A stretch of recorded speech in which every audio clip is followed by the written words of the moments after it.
For the Town of Atherton Planning Commission for July the 23rd, 2014. Roll call, please. Thank you. Commissioner Gridley? I'm here. Commissioner Tonelli? Here. Commissioner Whitmer? Here. Chair Lively? Yes. Commissioner Lane? Here. We have a quorum. Approval of minutes for the July 25th meeting, June 25th meeting. We need to make a correction to the minutes. Item 12, the special structure permit for 8 Brittany Meadows. The action should have been a motion by Grinley, second by Whitmer, and 4 ayes and 0 noes. Nice call. Thank you. Any further corrections? There being none, is there a motion to approve the minutes as read? I approve the minutes as And read. a second, please. Second. You moved in second. All in favor to approve the minutes? Aye. Aye. Opposed? Abstain. Paul abstains. Public comments, anyone that in the audience would like to comment on anything that's not on our agenda this evening? There being none, we'll move along. Commissioners' reports. Would you anything? Paul, anything? No, I'll leave the Civic Center up to you. Okay. Mary Beth? Nothing. The CCAC Civic Center, the CCAC met 10 days ago and went forward to the council with map 5 as proposed project manager. There was some discussion at the council level about the overall price, but they were head and shoulders above everyone else that submitted proposals. On top of that, the CCAC had received 9 proposals for geotechnical services. That's the boring, exploration reports, the lab reports, and final report for the town site. And those were to be reviewed and a short list created, which would then generate the need for a final geotechnical report selection. And that selection has been made but not approved by the council as yet. And that's about it for the moment. Anyone else? The staff report? Thank you. Following up on the CCAC, the Civic Center, we also issued a request for proposals for the CEQA consultant, or the either mitigated negative declaration or EIR, and we received 6 proposals, so we're currently reviewing those. We'll be interviewing them and then making a recommendation for the City Council at their September meeting. City Council did cancel their August meeting. I believe they were not able to get a quorum for that meeting, so the August meeting is canceled. And then just some reports from the last City Council meeting. They discussed the Parker Avenue items. Some property owners have requested abandonment of a portion of the public right-of-way, and they decided not to take any action on that. So did not proceed with the abandonment. The city's going to work on the town's going to work on a encroachment permit process to try to formalize some of those fences and little walls that are in the right-of-way, and to approve that. And that would be a town-wide policy, actually. Our assistant city attorney is working on it. What else was on that agenda? Note. Probably A question on the encroachment permit. Sure. If that would go town-wide, that's a land Correct. use item, isn't it? It's in the public right-of-way, so it's, I mean, you want to describe more? Yeah, there's actually, it's, sorry, I'm paperless now, but, it's, I forgot what I was gonna say, but anyway, it's down, it's in the public right away. I had another point that I was gonna make. Oh, it's already in the code. Yeah. It's already provided for in the code, the process already exists. The issue is that nobody was using it. And there are reasons why it's to our advantage to actually use it and get things recorded. There's better notice, there's better indemnification of the town, better insurance provided by the property owner to the town. So it's something that we don't think will get used a lot, but when it does get used, it'll just be cleaner and better understood. So it's really just a revision of what is already existing. Okay. Any further staff reports? That's- Full question. Anything further on Carcan Field? Yeah. They did come back with some conceptual plans that we gave a little bit of feedback on, but nothing that's ready for public viewing yet. It's still very preliminary, and we're having some ongoing discussions about some additional information on the noise readings. So consultants are still talking about that. I believe Menlo School wants to have a neighborhood meeting sooner rather than later, before they, we really want them to resolve issues with the neighbors before they come back with a formal application. That's been the advice. And I told them that we want a staff member present at the meetings, so we understand what's being discussed at those meetings. Very good, thank you. Any other question, what's happening with any Little League That proposals? was my question too. Little League, yeah, so the council subcommittee did review the Little League plans, gave them some feedback, wanted some more kind of historical aspects in it, some nice more finials and finished treatments, and some changes to the materials. So they're working on those. They're supposed to resubmit, I believe we're gonna have a next meeting on the 90% review, August 4th. So they're back for another round of staff comments. Okay, thank you. Okay, that concludes our business items. Next item is a public hearing, special structures permit, 81 Atherton Avenue, special structure permit to allow the sidewalls of the main residence to be taller than allowed by the Atherton Municipal Code. Staff report, please. Thank you. Good evening. The first item before you is a request for a special structures permit to allow the sidewalls for the main residence at 81 Atherton Avenue be taller than is allowed by right under the municipal code. The subject site is a corner lot slightly over 1 acre located in the R1A zoning district. The applicant is proposing a new 2-story single-family residence along with guest house and detached garage. The applicant is proposing to construct a residence that is 26 feet 6 inches in height with 23-foot sidewalls. The Atherton Municipal Code limits sidewall height to 22 feet in the R1A zoning district. The overall height of the residence will not exceed the maximum allowable 30 feet under the R1A zoning district. No heritage trees are proposed for removal.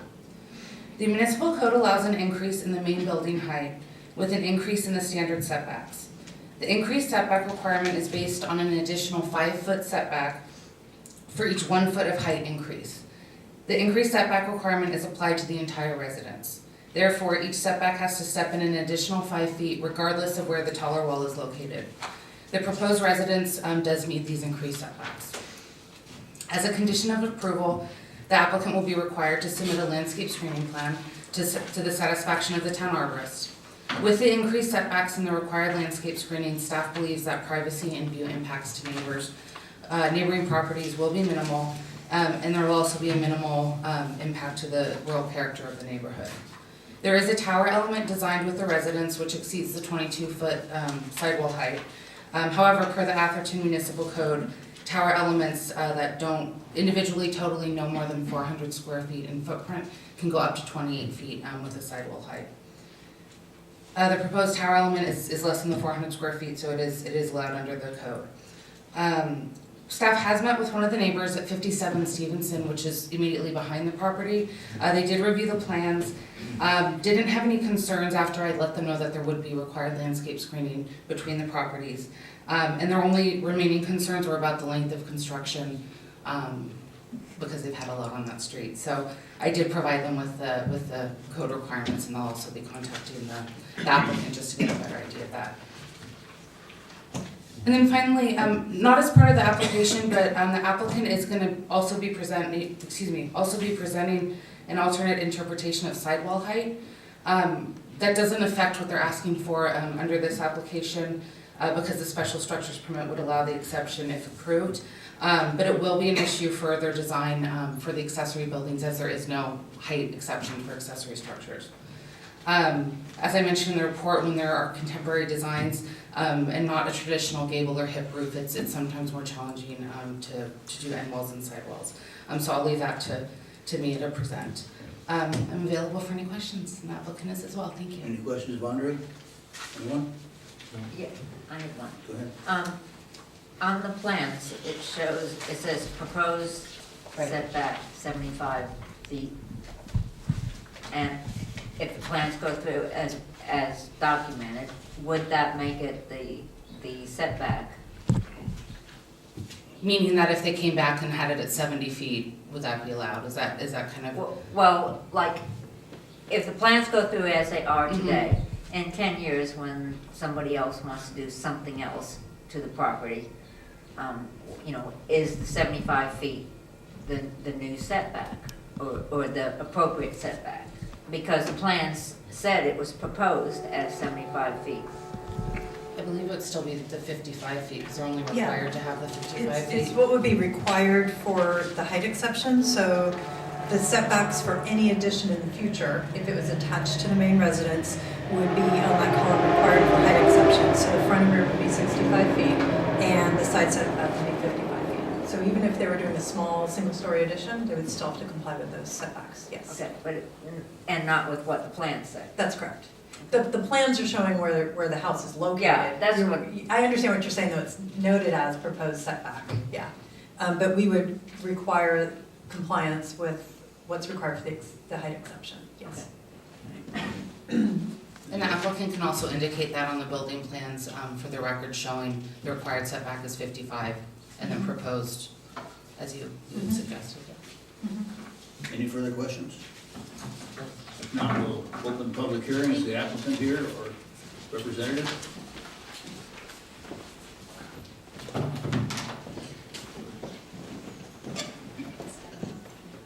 Sure. Just easier to see. Thank you.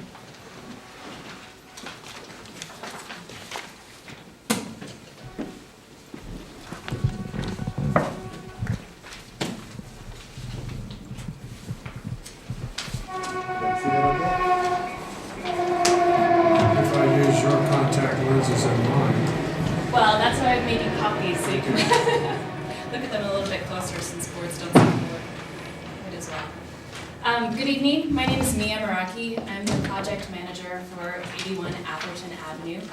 I apologize, but Bob Swat cannot join us this evening. He had to travel last minute, but I have Michael Lemberg here with me. He's a senior associate and has been helping me with the firm and with the project and will be helping me with this presentation tonight. As Andrea described, we are here this evening for 81 Atherton Avenue to ask for a special structures permit for an increase in height of 1 foot.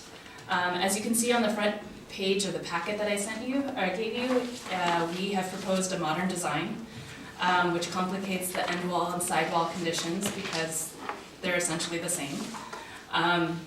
Restricting the building to 22 feet. So we have proposed increasing all the required setbacks by a minimum of 5 feet to, in return, ask for an additional foot of height. So that can be seen on the site plan on the second page. So that is our formal request this evening.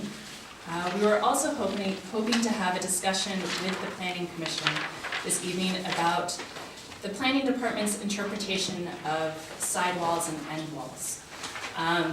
With a modern design, sometimes our end walls and sidewalls kind of blend into roofs, and we currently have 2 projects under design in Atherton, and this has become an issue on both projects.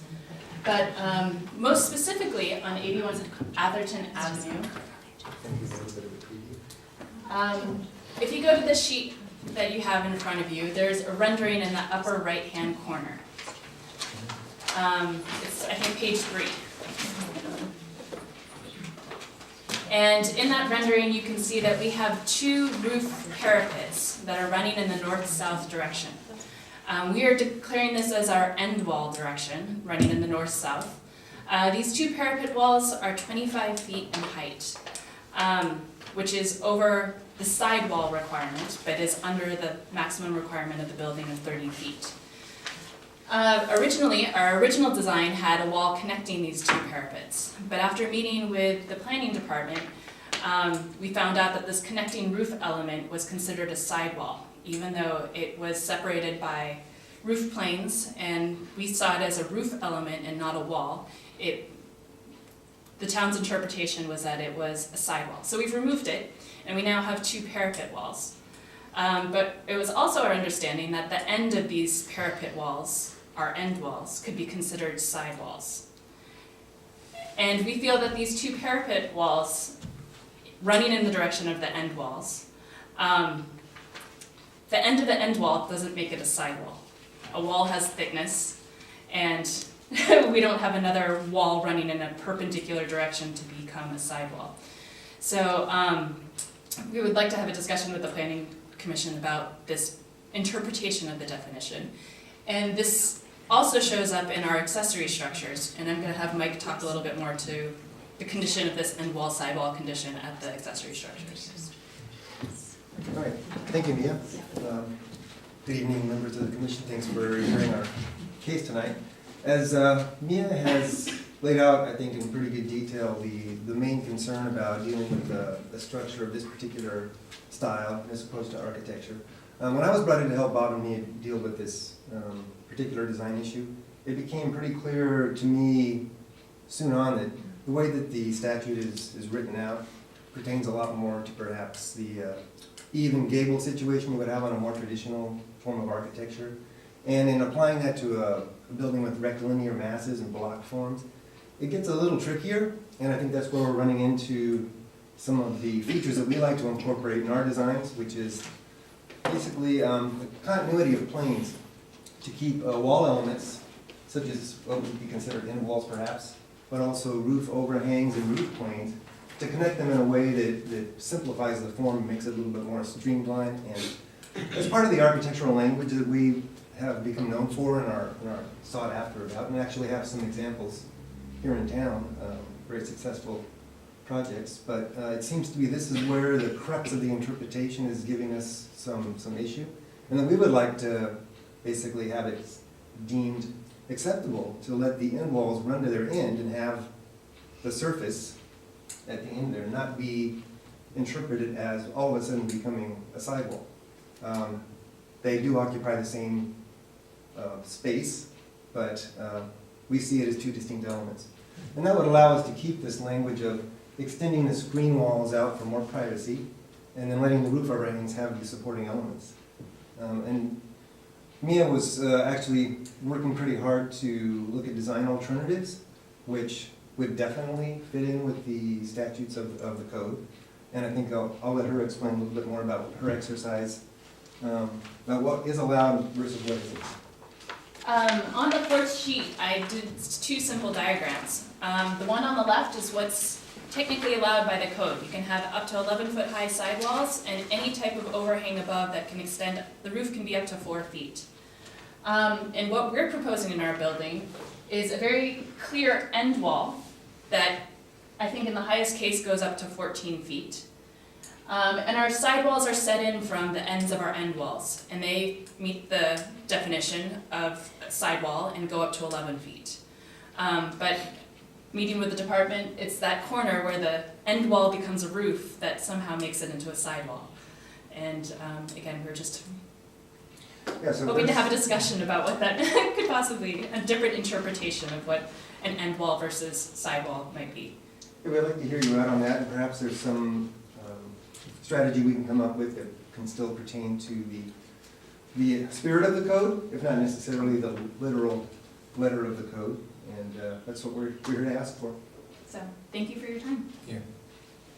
William, go ahead. One question for you and then one for council. The maximum height of the parapet wall is 25 feet, if I remember correctly. And the code I'm sorry, allows, maximum height of maximum what? of the parapet wall is 25 feet. Yes. That's according to what and the maximum allowable height in a structure in Atherton is 30 feet. 30. Thank you. It's arose by any other name. So the question. So, if I can maybe Yeah, make right. a comment. The applicant and I obviously have had a lot of conversations about this, and I agree that we've had a lot of challenges with the end walls and side walls with these contemporary designs.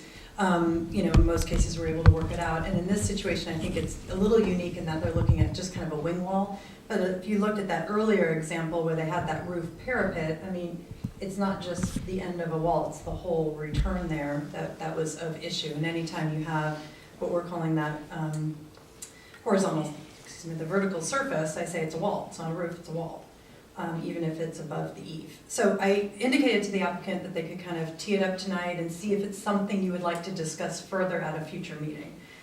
So city attorney and I have been chatting a little bit here, and she's concerned about how the item was agendized and how much discussion you have tonight. So I think it would be great if you could give us some direction if it's something you would like discussed further at another meeting, where we can bring forward the wonderful examples this firm has prepared, maybe some other examples, research some other codes, if that's something you're interested in discussing. I didn't want to do a lot of research ahead of hearing if that's something you're interested in or not. Anyone? Comments? I'm always good for a comment. 30 feet's allowable, these guys have it at 25. The idea of having a maximum height is to decrease the potential for large bulky structures.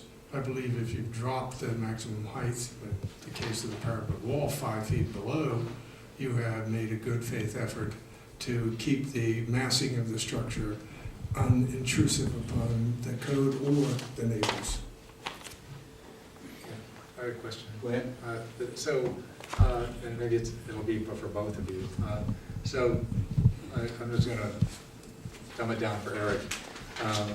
It sounds to me as if you're trying to define the roof as the thick layer on the top, and that's being supported by the wall at the end. And we're defining it as the wall up and the roof attached to that wall.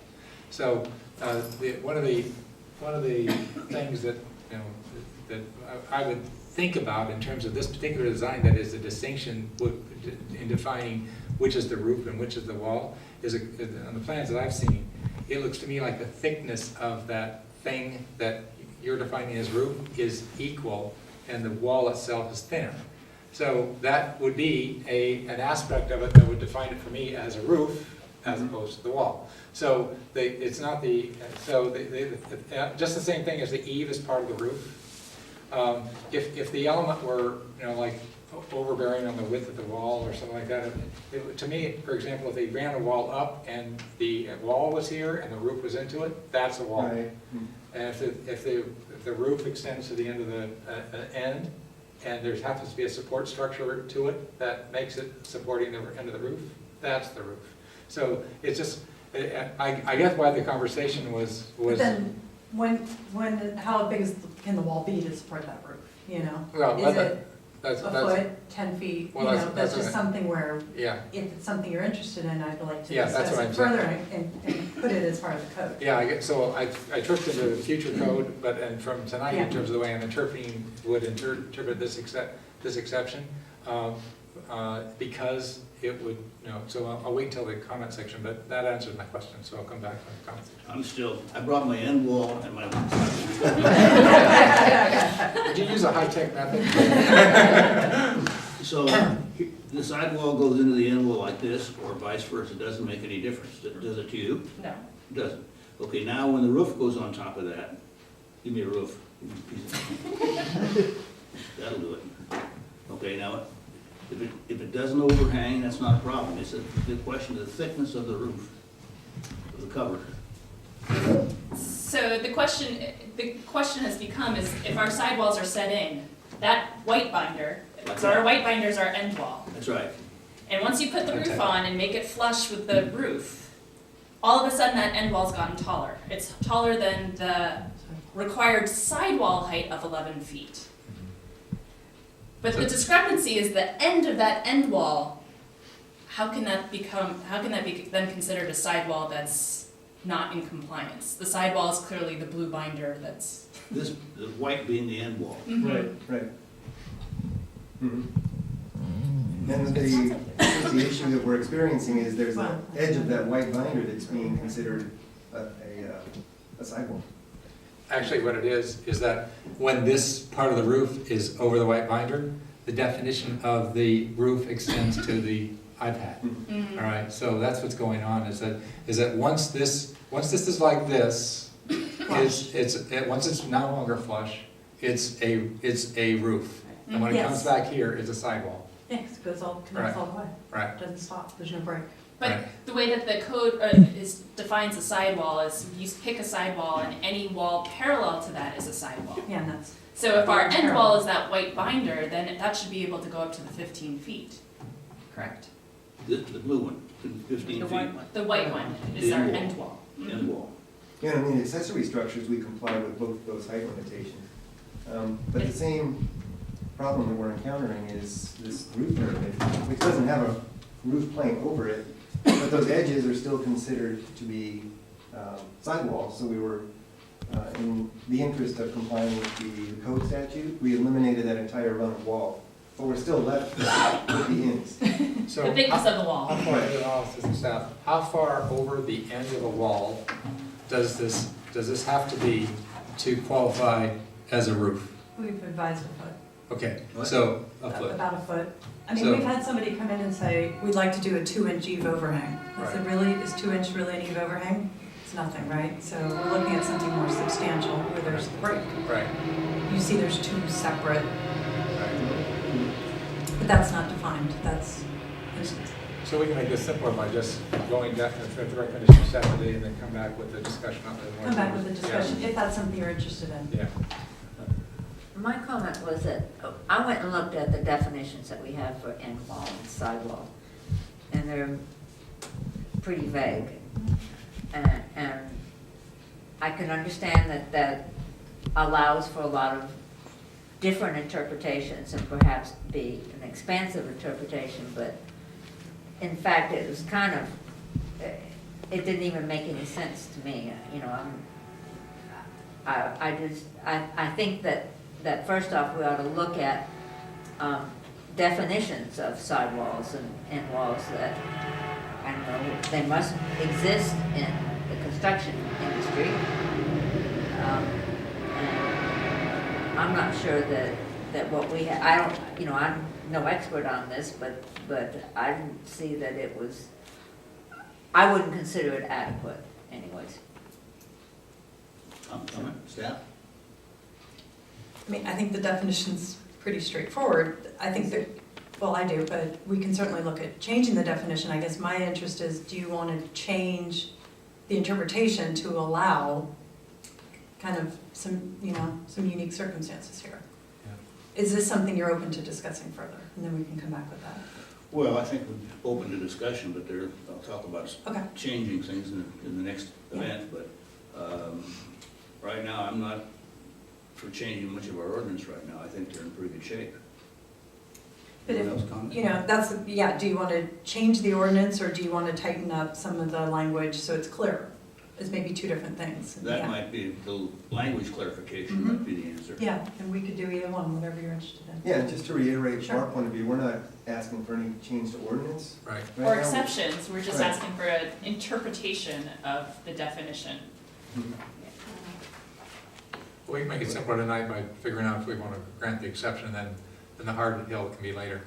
And then that would keep projects on schedule or not, you know, depending on how it comes out. This vision, if you painted that top thing brown, would we call it a roof? In case that's what I wanted to. Shingle it. Shingling, And shingling. before the stucco goes on, it'll look like a roof, you'll be able to see what the roof versus the walls are. Yeah, so, Well, So- and granted, we do request a bit of your indulgence. This is a particular stylistic idiom of ours that we realize isn't necessarily everybody's thing, but it probably wouldn't come up in 99% of your examples, but for us, it's important, quite frankly.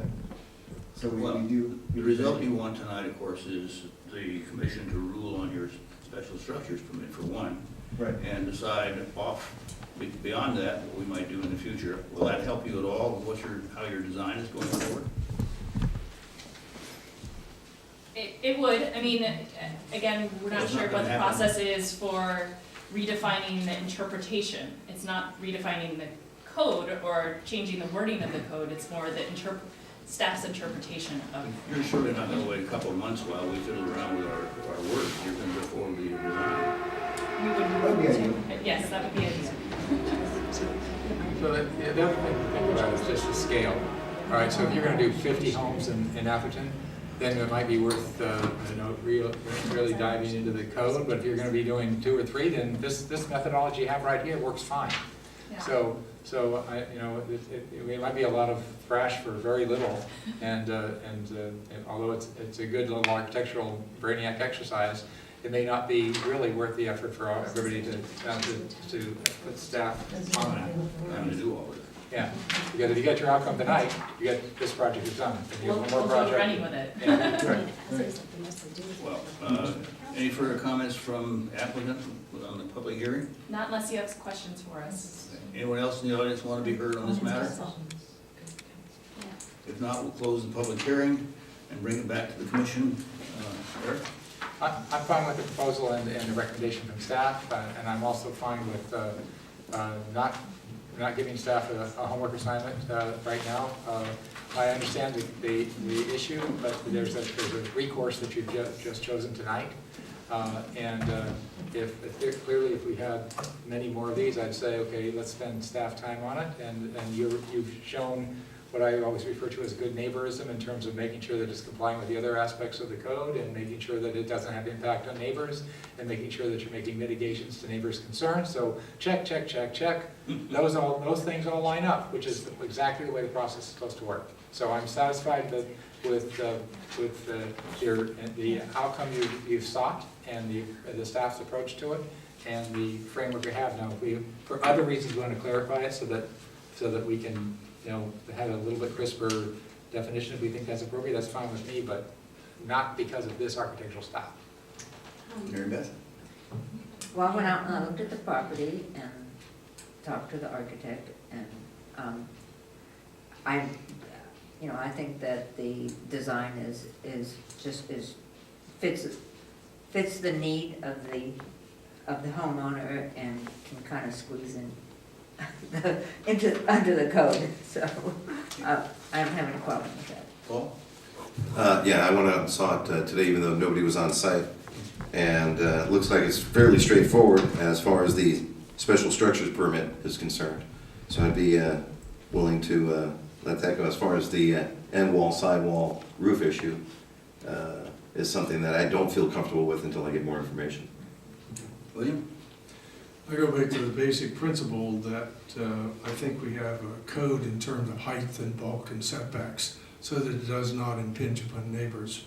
And I think they, in their design, whatever you want to call it, end wall, schmide wall, right? Whatever you want to call it, they have made a good faith effort to keep the bulk of the house from intruding on either the neighbors or on the street. And I have no problem with approving what you want tonight. And I would agree with Eric that unless this comes up 10 more times or has the potential of coming up 10 more times, but sorry, I doubt if it will, I would just assume table that and leave it alone for a while. I visited the site on Tuesday Oh, sorry, I visited the site with my buddy, sorry. and saw the property and how the house will be located. I don't have a problem improving the special structures permit at this point. I would caution the builder, the architect and builders to do everything they can to maintain the screening all the way around that property, because it's a great piece of property and it should be properly additionally screened. So I wouldn't have any problem in approving this issue. Is there a motion then, please? I'll move the planning commission approve the special structure permit on 81 Atherton Avenue